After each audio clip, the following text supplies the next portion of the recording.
হরে কৃষ্ণ বন্ধুরা, আজকের ভিডিওটি রয়েছে 2025 সালে 19শে ডিসেম্বর পালিত হয়েছে পৌষ মাসের অমাবস্যা। যেই অমাবস্যাটি বকুল অমাবস্যা নামে পরিচিত। অমাবস্যা তিথি শুরু হবে 3 পৌষ শুক্রবার। পৌষ মাসের অমাবস্যা অত্যন্তই গুরুত্বপূর্ণ একটি অমাবস্যা। এই দিন আচার অনুষ্ঠান দেবতাদের আশীর্বাদের একটি সুদিন হিসেবে বিবেচিত।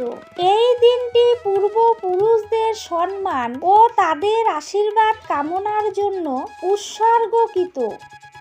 এই দিন উৎসব অনুষ্ঠান আচার প্রার্থনা করলে জীবনে সুখ সমৃদ্ধি আসে। 2025 সালে সর্বশেষ অমাবস্যা পৌষ অমাবস্যা, যা বকুল অমাবস্যা নামে পরিচিত। আজকের ভিডিওতে জানবো পৌষ অমাবস্যার দিনটি আপনারা কিভাবে অতিবাহিত করবেন, পৌষ অমাবস্যা কখন শুরু হবে, কখন শেষ হবে, পৌষ অমাবস্যার দিন ভুল করেও কোন কোন খাবার আপনারা মুখেও তুলবেন না, যে খাবারগুলো খেলে আপনার পরিবারে সর্বদাই অমঙ্গল লেগে থাকবে। তাই বন্ধুরা, পুরো ভিডিওটি ভক্তি সহকারে শুরু থেকে শেষ পর্যন্ত শ্রবণ করবেন।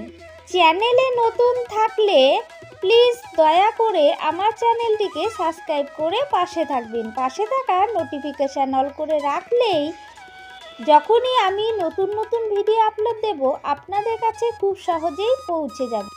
লাইক করবেন, কমেন্টে ভক্তি ভালোবাসা দিয়ে জয় শ্রীকৃষ্ণ রাধে রাধে লিখবেন। পৌষ অমাবস্যা 2025 সালে 19শে ডিসেম্বর শুক্রবার পালিত হচ্ছে। পৌষ অমাবস্যা হিন্দু ধর্মের অত্যন্তই গুরুত্বপূর্ণ একটি অমাবস্যা। এই দিনটি বিশেষভাবে পূর্বপুরুষদের তর্পণ, বিধান, ব্রাহ্মণ ভোজ, স্নান, ধ্যান, সেবা, দান করবার জন্য নিবেদিত। পৌষ মাসের অমাবস্যা তিথি যেহেতু শীতের চরম তিথিতে পড়ে, যখন পরিবেশ শান্ত থাকে, এই দিনে পুণ্য কর্ম কেবল পূর্বপুরুষদের সন্তুষ্ট করে না, জীবনে স্বাস্থ্য, শান্তি, সুখের পথ খুলে যায়। শাস্ত্রে বর্ণিত আছে যে পৌষ অমাবস্যায় জল, খাবার, বস্ত্র দান করে তা অনন্ত পুণ্য লাভ বলেই মনে করা হয়। এই দিনটি সেই সব আত্মার জন্য বিশেষ করে বলে মনে করা হয়।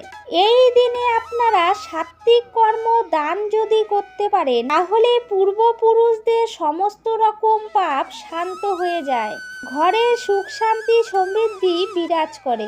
এই অমাবস্যা ছোট পিতৃপক্ষ নামেও পরিচিত।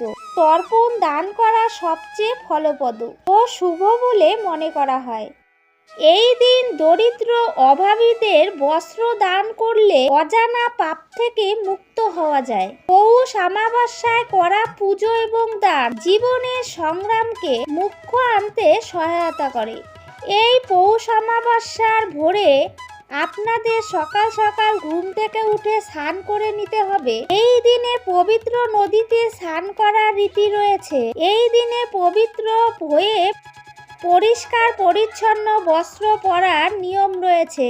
স্নানের জলে গঙ্গা জল মিশিয়ে স্নান করবেন। এই দিনে হলুদ বস্ত্র পরিধান করবেন। সূর্যকে জল অর্পণ করবেন। এই মন্ত্রটি 11 বার পাঠ করবেন। ওম সূর্যায় নমঃ। হিন্দু পুরাণে সূর্য দেবতার একটি বিশেষ স্থান রয়েছে।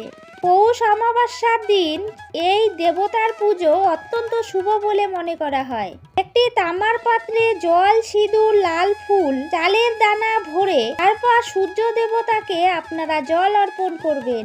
পৌষ অমাবস্যার দিন ভগবান বিষ্ণুর বিশেষ পুজো করা আপনাদের অত্যন্তই প্রয়োজন।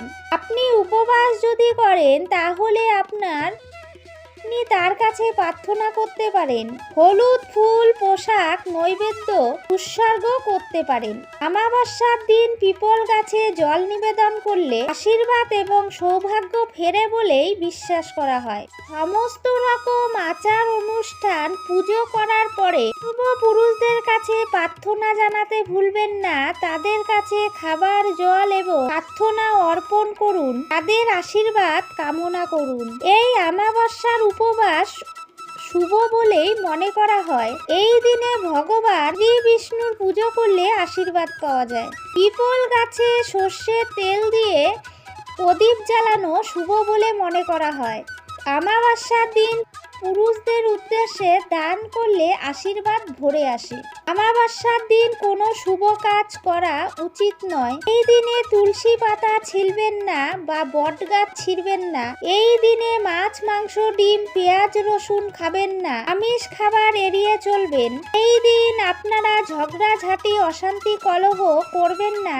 এই দিনে যেসব খাবারগুলি আপনারা এড়িয়ে চলবেন সেগুলি হলো আমিষ খাবার খাবেন না, পোড়া খাবার, নিম পাতা, করলা, বেগুন এসব খাবার আপনারা এই দিনে এড়িয়ে চলবেন। বিশেষ করে পিপুল গাছের গোড়ায় সর্ষের তেলের প্রদীপ অবশ্যই জ্বালিয়ে দেবেন।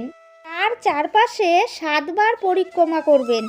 পূর্বপুরুষদের উদ্দেশ্যে একটি ঘিয়ের প্রদীপ সদর দরজার সামনে অবশ্যই জ্বালিয়ে দেবেন। দক্ষিণ দিকে মুখ করে জ্বালাবেন। এই দিনে খাঁটি ব্রাহ্মণকে বাড়িতে ডেকে খাওয়াতে পারেন। ব্রাহ্মণকে কোনো কিছু দান করা পূর্বপুরুষের আত্মাকে সন্তুষ্ট করে।